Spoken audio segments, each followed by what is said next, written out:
Perbedaan antara feodalisme dan kapitalisme. Bayangkan dua cara mengelola kue di sebuah pesta.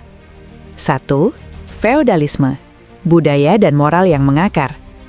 Kue dimiliki oleh satu lembaga, kerajaan, pemerintahan, atau perusahaan, berdasarkan kelahiran, politik rente, atau warisan. Dia membagi-bagikan kue kepada para tamu atau rakyat berdasarkan hierarki, loyalitas, dan tradisi, di mana budaya menjilat menjadi kebutuhan untuk kenaikan karir. Menjilat menjadi pembuktian bahwa seseorang loyal dan patuh terhadap apapun perintah atasan.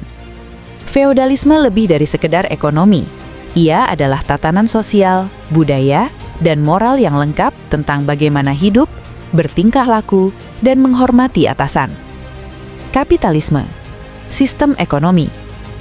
Kue bisa dimiliki oleh siapa saja, individu atau kelompok, yang memiliki modal, uang, alat, bahan untuk membuatnya.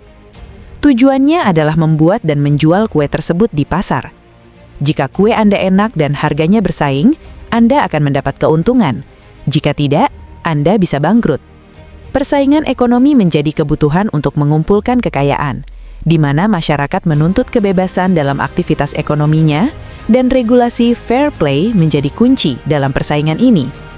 Sistem ini terutama mengatur produksi, distribusi, dan pertukaran barang atau jasa. Ia tidak secara kaku menentukan status sosial atau moralitas Anda, walaupun tentu mempengaruhi masyarakat.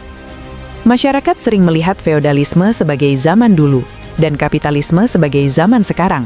Seolah-olah ketika kapitalisme masuk, feodalisme langsung lenyap. Itu salah. Kenyataannya, kapitalisme tidak pernah membunuh feodalisme, tetapi menikahinya. Dari pernikahan ini, lahirlah sebuah kelas superior baru yang kuat, yaitu kaum borjuis modern yang berwatak feodal. Inti dari buku Das Kapital karya Karl Marx bukanlah memahami kapitalisme sebagai sistem tunggal abstrak, melainkan memahami kelas borjuis sebagai aktor utamanya. Borjuis adalah kelas yang haus modal dan tak pernah puas. Tujuan tunggal mereka adalah memperluas kepemilikan atas tanah dan alat produksi, lalu mengeruk kekayaan untuk dipusatkan hanya di tangan mereka. Namun, kelicikan borjuis tidak berhenti di situ. Agar masyarakat patuh dan tidak memberontak, mereka dengan sengaja mempertahankan dan memperkuat budaya feodal seperti budaya sungkan, patuh buta, dan hierarki kaku ke dalam sistem kapitalis modern. Dengan cara ini, borjuis menciptakan sistem ganda. Ekonomi dieksploitasi dengan logika kapitalis, sementara pikiran masyarakat dibius dengan budaya feodal. Inilah mengapa kaum oligarki atau elit yang kita kenal sehari-hari sesungguhnya adalah borjuis dalam wujud paling nyata. Mereka adalah penjajah gaya baru yang menguasai sumber daya negerinya sendiri.